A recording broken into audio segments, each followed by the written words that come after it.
Cutting ఎన్నేళ్ళకి వస్తుంది? ఇప్పటికి ఎన్నేళ్ళ మొక్క ఇది?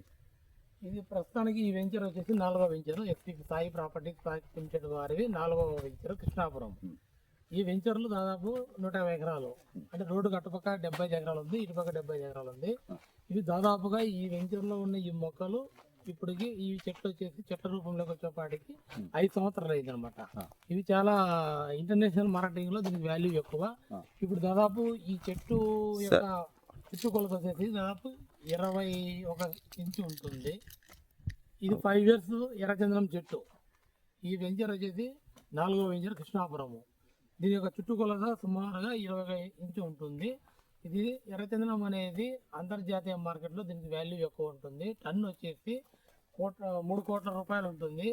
గవర్నమెంట్ వాల్యూ ప్రకారం టన్ను వచ్చేసి ఏ గ్రేడు 98 లక్షలు వస్తుంది, బి గ్రేడ్ వచ్చేసి 58 లక్షలు పలుకుతుంది, సి గ్రేడ్ 28 లక్షలు పలుకుతుంది. ఎందుకంటే అంతర్జాతీయ మార్కెట్లో దీని వాల్యూ 3 కోట్ల టన్ను ఎందుకు పోతుందంటే ఇది అంతర్జాతీయ మార్కెట్లో చాలా వాల్యుబుల్ ప్రొడక్ట్. ఎర్రచందనాన్ని అన్ని విధాలుగా 3 రకాలుగా వాడతారు. హెర్బల్గా వాడతారు, కాస్మోటిక్ వాడతారు, తర్వాత మన ఇంటికి కావాల్సిన ఫర్నిచరు, దేవుని యొక్క బుద్ధ బొమ్మలు, చైనా, రష్యా, జపాన్ యొక్క దేశాలలో ఈ ఎర్రచందనంతో తయారు చేసిన యొక్క బొమ్మలకి చాలా విలువ ఉంటుంది. వారి యొక్క కుటుంబాల్లో ఏదన్నా ఒక ఫంక్షన్ జరిగితే వాళ్ళ బంధువులకి వారికి ఒక శుభప్రతికగా ఈ యొక్క బొమ్మలని బహుమతిగా ఇస్తూ ఉంటారు. ముఖ్యంగా ఇంటిలో ఈ యొక్క ఎర్రచందనం యొక్క ప్రతిమలను పెట్టుకోవడం వలన వాళ్ళకి చాలా మంచి జరుగుతుందని ఒక శుభసూచికగా దీన్ని పరిగణిస్తారు. కాబట్టి ఈ యొక్క చైనా, రష్యా, జపాన్ ఇతర దేశాల్లో ఈ ఎర్రచందనానికి అంత వాల్యూ ఉంది.